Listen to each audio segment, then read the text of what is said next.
sace sarki akwai nufaki, a ɗauke sarki a kyala maiki.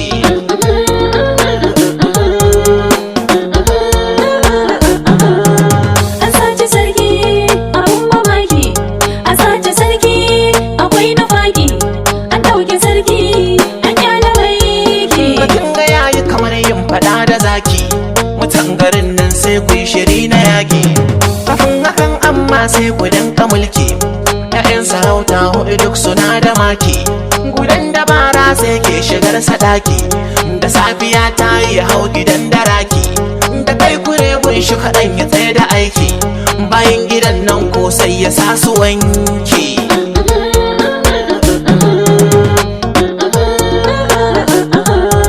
Gudan kwa bayan shi ya kirkitawa haddi, gare shi baya kyamar yayo fasadi. Ga wacce duk ta kiya sai ya mai da raddi, idan kwa 'yar wani ce sai ya kulla kaidi.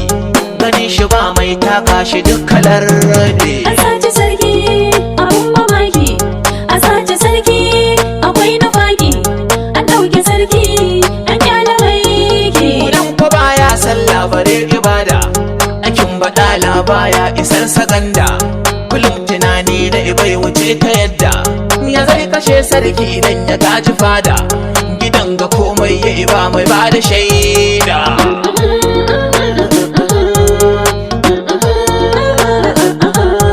Sai ko na ƙarshe shi ne mutum na Allah, burin shi jama'ar sarkin su bar baɗala.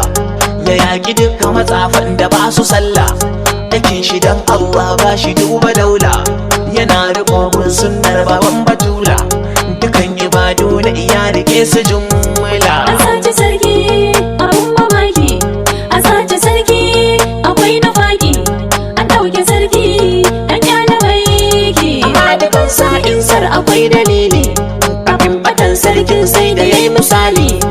Za a ba wani sarki a duba hali, bayan batan sarkin sun ka canza ƙauli. Guda a fadar yayi tambaya su ali, sai sun ka ce ai ba wani batu na hali.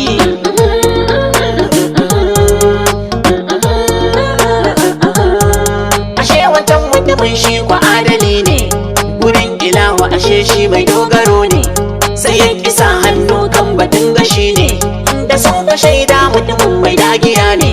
Sun tuntube shi ashe shi kaɗai guda ne, suka yi ta rashawa a gare shi sai ya gane. Amma a ƙarshe sun tsaye da hankali ne, sun tsaye da maganar su kashe shiga da gane. Amma abin ya fitira babban batu ne, sun yi tunani da su bi shi har gida ne.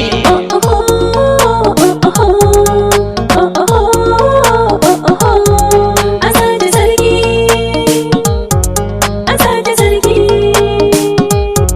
an sace sarki abun mamaki, a sace sarki akwai nufaki, an ɗauke sarki an kyala maiki. Sace sarki abun mamaki, a sace sarki akwai nufaki, a ɗauke sarki